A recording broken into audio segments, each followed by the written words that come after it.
Le 15 juin 2026, Claude Brasseur aurait soufflé ses 90 bougies. Une date symbolique qui ravive le souvenir d'un immense acteur français, mais aussi d'une histoire méconnue que peu de personnes connaissent encore aujourd'hui. Car derrière les Césars, les succès populaires et les applaudissements, Claude Brasseur a laissé un héritage beaucoup plus inattendu qu'une simple filmographie. Dans un petit village médiéval perché au-dessus de Nice, un lieu chargé d'émotions continue de faire vivre sa mémoire, d'une manière que personne n'aurait imaginée. Pendant plus de 60 ans, Claude Brasseur a accompagné plusieurs générations de spectateurs. Son visage est associé à des films devenus cultes comme La Boum, Camping, Vidocq ou encore Un éléphant ça trompe énormément. Toujours souriant, proche du public, il incarnait cette élégance populaire qui le rendait immédiatement attachant. Pourtant, derrière cette image lumineuse, son enfance fut bien plus complexe. Né en 1936 à Neuilly-sur-Seine, il grandit au sein d'une famille prestigieuse.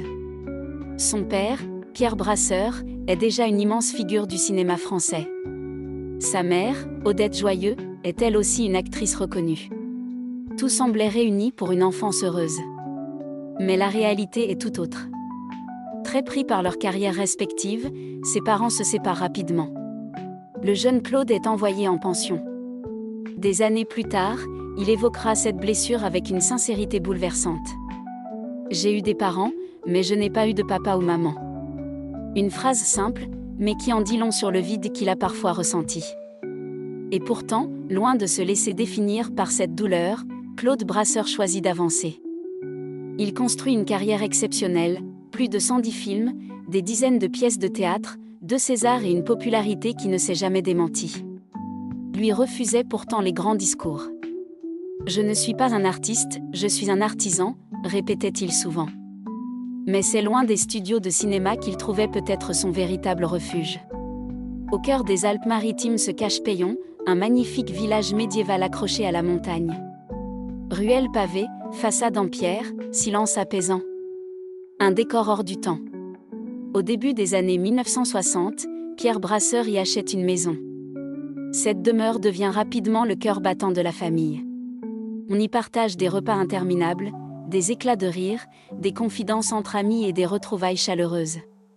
Pierre Brasseur y vit avec la chanteuse Catherine Sauvage, et Claude y passe de longues périodes. C'est là qu'il retrouve une forme de simplicité qu'il a toujours recherchée.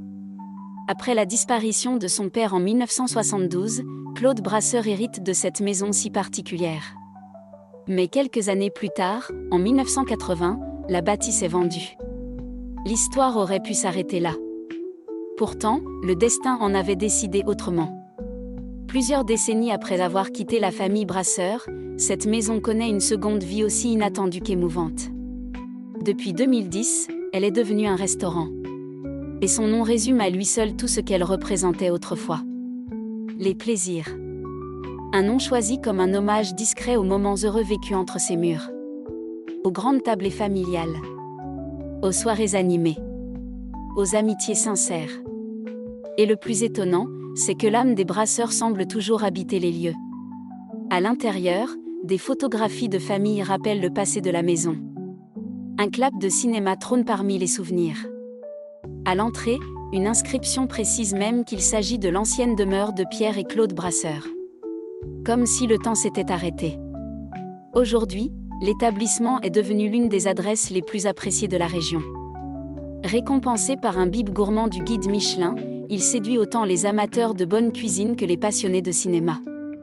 Aux commandes, le chef Romain Clavel-Milo s'est donné une mission particulière, préserver l'histoire du lieu tout en lui insufflant une nouvelle vie. Et il y est parvenu.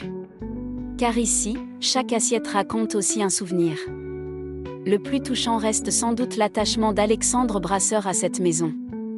Le fils de Claude y revient régulièrement pour déjeuner.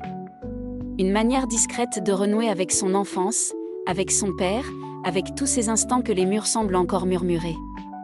Après la disparition de Claude Brasseur, Alexandre avait d'ailleurs partagé le récit bouleversant de leurs derniers moments ensemble.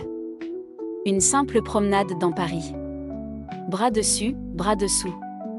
Ils avaient marché dans les rues que son père aimait tant, avant de terminer la journée autour d'un verre boulevard Saint-Germain. On était bien, avait-il résumé. 3 mots seulement. 3 mots qui racontent finalement toute une vie. Claude Brasseur disait avoir tout connu, les triomphes, les échecs, les blessures intimes, les joies immenses et les adieux difficiles.